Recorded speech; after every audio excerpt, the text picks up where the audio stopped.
So what is the long-term plan? What's the big plan, right? So actually, in fairness, if I'm not mistaken, dun sa isang RRM or RNR episode natin, all right, yung episode natin with Ronald Llamas, there we discussed the possible reasons na hindi tatakbo si Leni Robredo for the presidency or national office at the 2028 level. Precisely because naniniwala tayo na si Ma'am Leni Robredo stands for kind of a sincere and focused governance which tries to transcend performative politics or anything along those lines. No? At yun kitang-kita natin ngayon dun sa intervention na ginawa ni Ma'am Leni. Um, Tingin ko magiging unfair para sa city kung gagamitin ko lang yung pag-mayor bilang, alam mo yun, parang bilang jumping point. Tingin ko hindi ako magiging effective mayor pag ang iniisip ko kaagad yung critical grid. Kasi baka lahat PR na lang yung gawin ko. Kung if ever na magkaroon ulit ng opportunity in the future, kailangan nakabase sa performance prospect. Hindi dahil pinagplanuhan kung kumandidato ulit sa election. So actually, it's interesting. If you look at it, Good morning. sorry. Tagalog o English? Sige. O Tagalog na lang. Na-stress ako. Mas kilala sa pangalan Bitag. Okay. Wait. Mamaya ka na, Sir Bitag. O yan. Anyway, balikan natin ulit sinabi ni Lenny. Kung gagamitin ko lang yung pag-mayor bilang, alam mo yun, parang bilang jumping point. Tingin ko hindi ako magiging effective mayor pag ang iniisip ko kaagad yung critical grid. Kasi baka lahat PR na lang yung gawin ko. Kung if ever na magkaroon ulit ng opportunity in the future, kailangan nakabase sa performance prospect. Hindi dahil pinagplanuhan kung kumandidato ulit sa election. Isa pa, Tingin ko magiging unfair para sa city kung gagamitin ko lang yung pag-mayor bilang, alam mo yun, parang bilang jumping point. Tingin ko hindi ako magiging effective mayor pag ang iniisip ko kaagad yung critical grid. Kasi baka lahat PR na lang yung gawin ko. Kung if ever na magkaroon ulit ng opportunity in the future, kailangan nakabase sa performance prospect. Hindi dahil pinagplanuhan kung kumandidato ulit sa election. interesting. You saw what happened there, no? So, as always, wait lang, Sir Ben, ha? This is very important. Kasi, as always, you can see that there are layers always to what Lenny says. I think people tend to underestimate Lenny because they feel, let's be honest, she doesn't have that kind of forceful eloquence, no, like that kind of sonorous speech style, like most, like let's say best encapsulated by, the Obamas of this world. Wala siyang ganon. Wala siyang yung very forceful na dating and that traditional, charismatic, eloquent, kind of, wala. But I think Lenny is actually very, very nuanced. And in many ways, I could say very politically astute, no? So if you look at her statements, first of all, klarong-klaro sa kanya na ayaw niya yung pa-cute politics.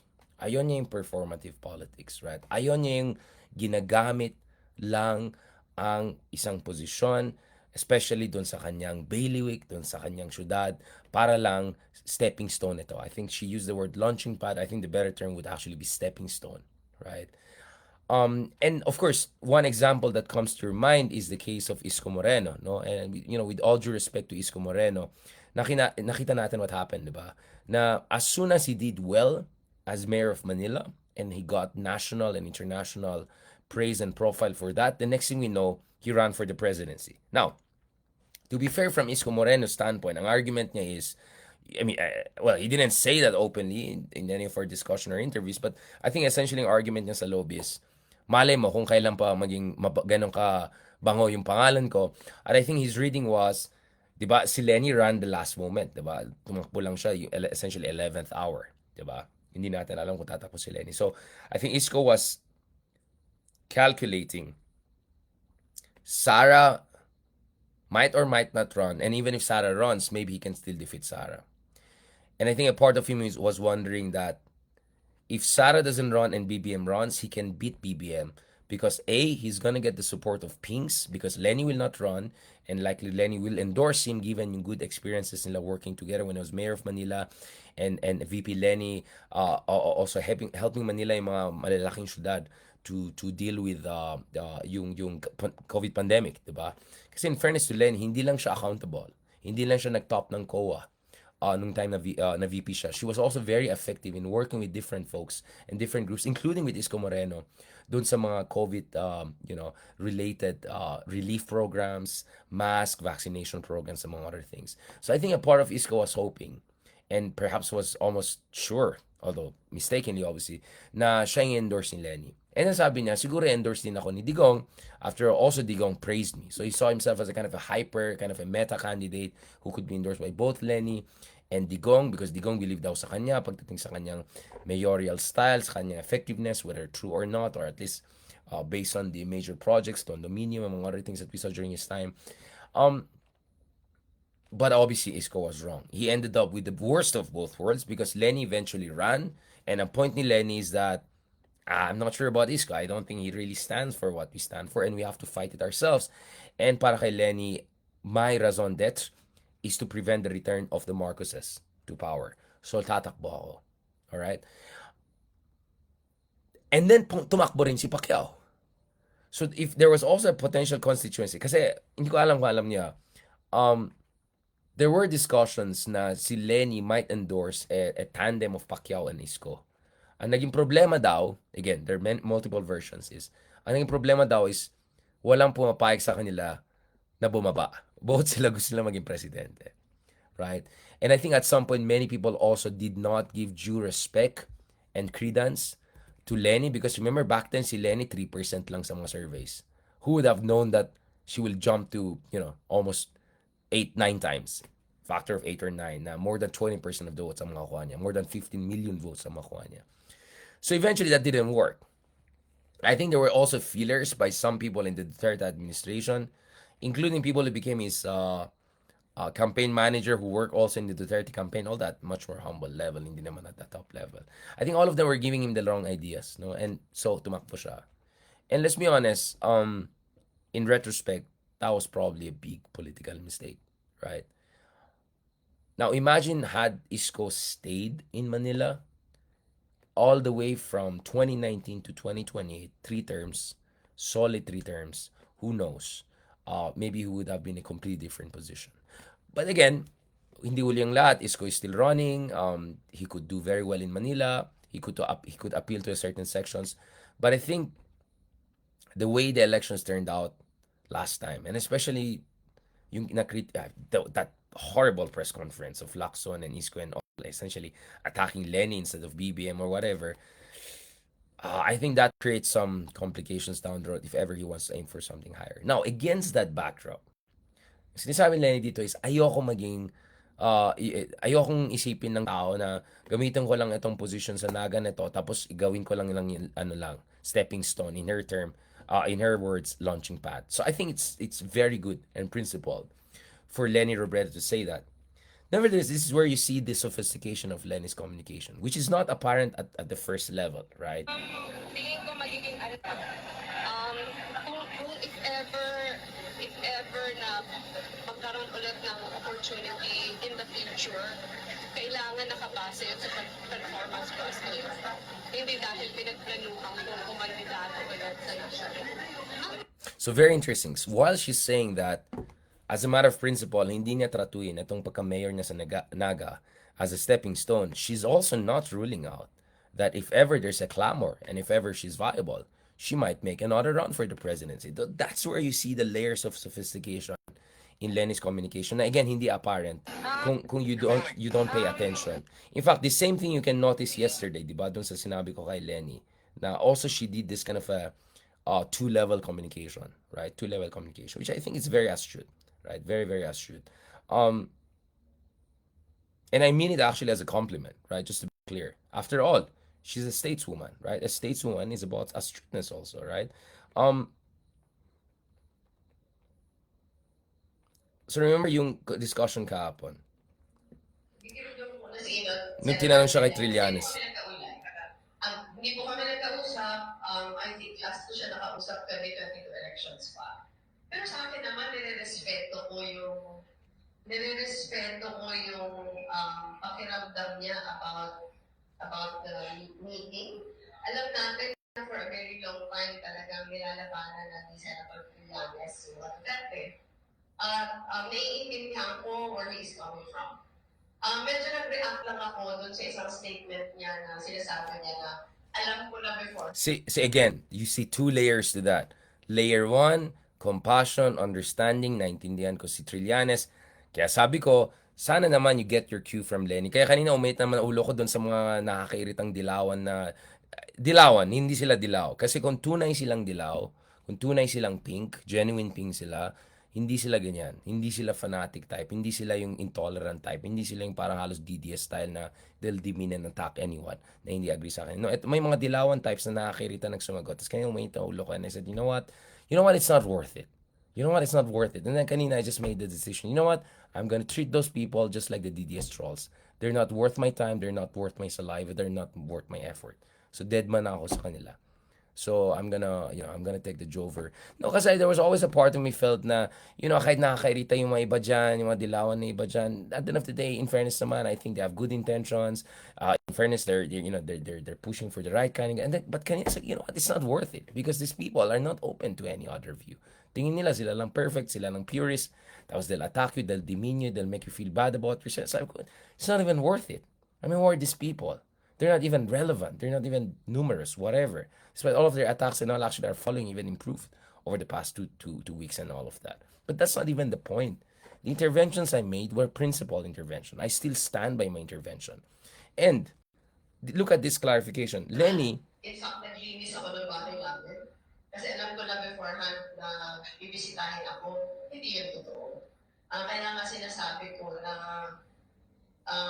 okay naman na may opinion, pero wala naman sanang fake news. So, doon lang naman yun. So talaga. you can see very forcefully also she shuts down any accusation na there was a pre-planning going on to the meeting with Sarah. So that's very subtle, right? So on one hand, compassion, essentially affirming what I've been saying, which is may karapatan din na ibang tao mag-criticize. At ang kritisismo naman, at least on my part, I mean, Senator Trillanes and others can speak for themselves. But on my part, again, for the nth time, right? Nakakainis talaga yung mga ibang dilawan nila. Like, kaya sabi ko, I'm not gonna treat it, wala na, I'm just gonna treat them like another trolls. They're not worth my time and energy. I said time and again, this was not about questioning the fundamental core decency and good intentions of Leni.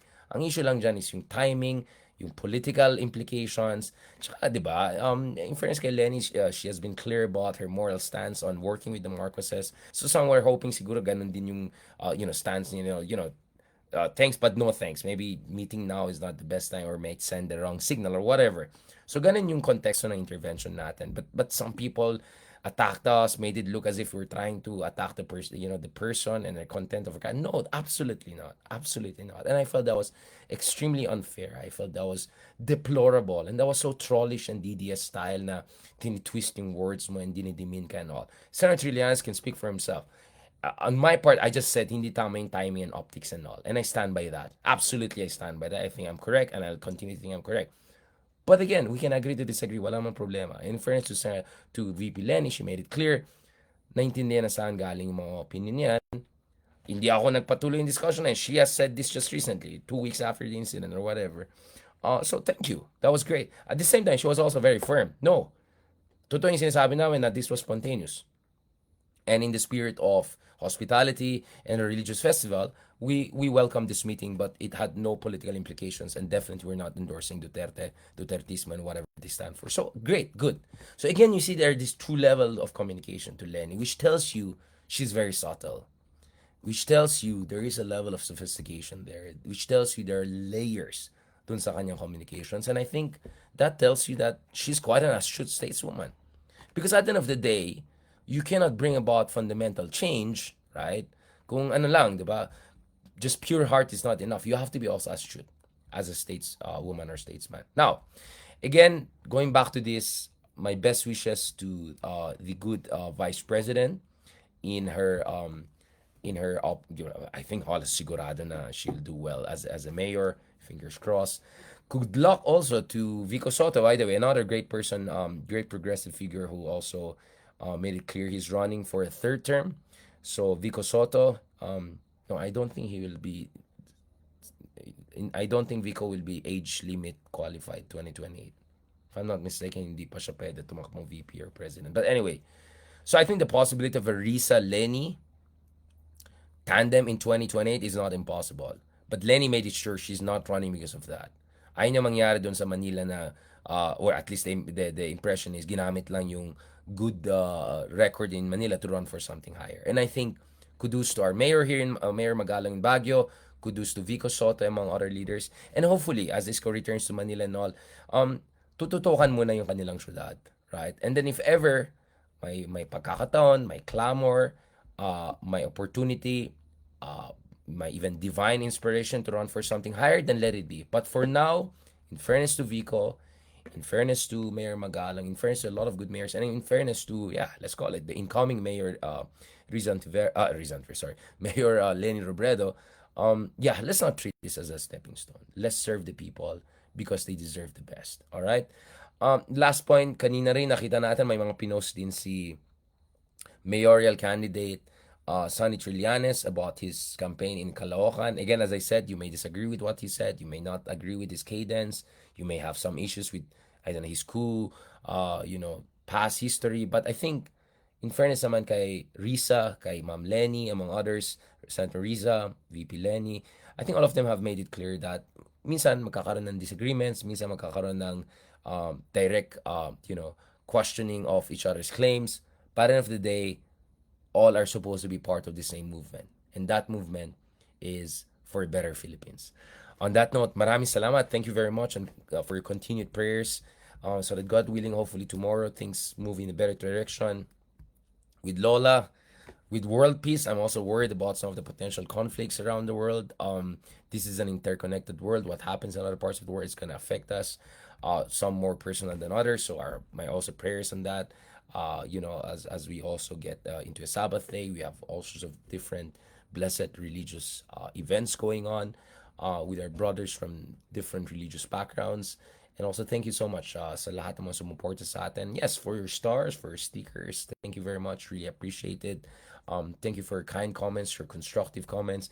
Thank you for standing with us when a lot of people were just hating on us, trying to shut us down. And you know naman me, no, the more you try to shut me down, the more I fight back. But I also realized at some point, parang, it's not even worth it. Why should I even engage these people that are clearly not worth my attention and time, and they're just either blind fanatics or fools or just they don't even they're lazy, they don't bother to really analyze things and all. So hayaan mo na yung mga yan. They're not worth our time and attention.